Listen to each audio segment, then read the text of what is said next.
नमस्कार, मी किरण आणि आपण पाहताय PG Marathi news. PG Marathi news मध्ये आपलं स्वागत. पाहूया बातमी सविस्तरपणे. फुलंब्री विधानसभा मतदारसंघाच्या आमदार अनुराधा चव्हाण यांच्या वाढदिवसानिमित्त समाजोपयोगी उपक्रम राबवून विद्यार्थ्यांच्या चेहऱ्यावर आनंद फुलवण्यात आला. या निमित्ताने फुलंब्री शहरालगतच्या 13 वस्ती शाळा आणि गावातील 1 जिल्हा परिषद शाळा असे एकूण 14 जिल्हा परिषदेच्या शाळांमधील तब्बल 1000 विद्यार्थ्यांना शालेय साहित्याचं वाटप करण्यात आलं. या कार्यक्रमाचं आयोजन देवगिरी कारखान्याचे संचालक तथा भाजपाचे माजी शहराध्यक्ष योगेश मिसाळ यांनी पुढाकार घेतला होता. या कार्यक्रमाच्या अध्यक्षस्थानी आमदार अनुराधा चव्हाण होत्या.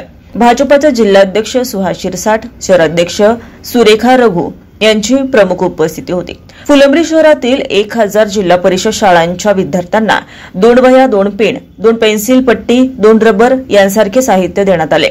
आर्थिकदृष्ट्या दुर्बल कुटुंबातील विद्यार्थ्यांसाठी हा उपक्रम मोठा दिलासा ठरला. यावेळी शिक्षक आणि पालकांनी योगेश मिसाळ यांच्या या उपक्रमाचं कौतुक केलंय.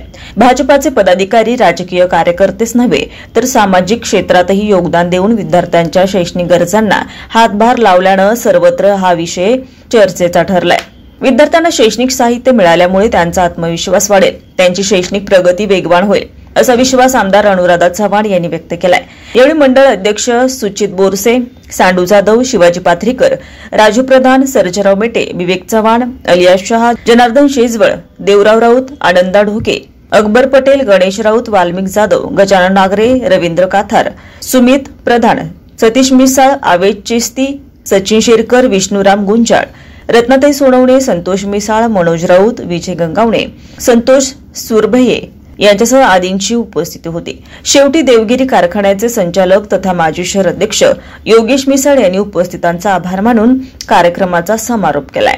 पीजी मराठी न्यूज चॅनेलसाठी प्रतिनिधी जगदीश बलांडे, फुलंब्री, छत्रपती संभाजीनगर.